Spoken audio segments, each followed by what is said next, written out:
പഴമ്പാലക്കോട് കൂട്ടുപാത മുതൽ തോട്ടംപുള്ളി വരെയുള്ള റോഡ് പുനർനിർമ്മാണത്തിൽ അശാസ്ത്രീയതയും അധികൃതരുടെ അനാസ്ഥയുമെന്ന് ആരോപണം. ഇത്തരം പ്രവൃത്തിയുമായി മുന്നോട്ടു പോയാൽ പ്രത്യക്ഷ സമരത്തിനിറങ്ങേണ്ടിവരുമെന്നും ജനങ്ങൾ പറയുന്നു. ചേലക്കര നിയോജക മണ്ഡലത്തിലെ തിരുവല്ലോമല തരൂർ ഗ്രാമപഞ്ചായത്തുകളെ തമ്മിൽ ബന്ധിപ്പിക്കുന്ന പഴമ്പാലക്കോട് കൂട്ടുപാത മുതൽ തോട്ടുംപള്ളി വരെയുള്ള റോഡ് പുനർനിർമ്മിച്ചത് പൂർണ്ണ പരാജയമാണെന്ന് നാട്ടുകാർ ആരോപിക്കുന്നു.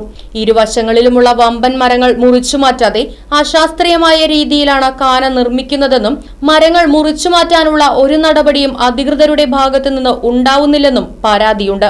ഇത്തരം പ്രവൃത്തിയുമായി മുന്നോട്ടു പോയാൽ പ്രത്യക്ഷ സമരത്തിന് ഇറങ്ങേണ്ടിവരുമെന്നും കോടിക്കണക്കിന് രൂപ അശാസ്ത്രീയമായി ചിലവാക്കുകയാണെന്നും രാംകുമാർ നമ്പ്യാത്ത്, ഹരിദാസ്, സതീഷ് കുമാർ കുന്നത്ത് എന്നിവർ പറഞ്ഞു.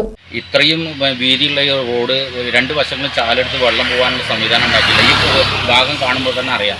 അപ്പോൾ ആ ഭാഗം പൊളിച്ചു നീക്കുകയും അതുപോലെ ഈ റോഡിൻ്റെ വശങ്ങളിൽ നിൽക്കുന്ന മരങ്ങൾ വെട്ടി മുറിച്ച് മാറ്റുകയും റോഡിലെ മുഴുവൻ കയ്യേറ്റങ്ങളും നീക്കുകയും അതുപോലെ തന്നെ മരങ്ങൾ മുറിച്ച് മാറ്റിക്കൊണ്ട് നല്ലൊരു റോഡ് കാഴ്ചവെക്കാൻ ഇതിൻ്റെ ബന്ധപ്പെട്ട അധികാരികൾ തയ്യാറാവണമെന്ന് മാത്രം പറഞ്ഞുകൊണ്ട് നിൽക്കുന്നു. റൈറ്റ് വിഷൻ ന്യൂസ്, തിരുവല്ലോമല. വാഹനങ്ങളുടെ പുക പരിശോധന നടത്തി പരിസ്ഥിതിയെ സംരക്ഷിക്കാം. വേഗത്തിലും വ്യക്തതയുമാർന്ന ഗവൺമെന്റ് അംഗീകൃത വാഹന പുക പരിശോധന കേന്ദ്രം ഞായറാഴ്ചയുൾപ്പെടെ എല്ലാ ദിവസങ്ങളിലും രാവിലെ 8 മുതൽ പ്രവർത്തിക്കുന്നു. Moonstar pollution testing centre, Killimangalam, Oothuvadi. Phone 8129005144.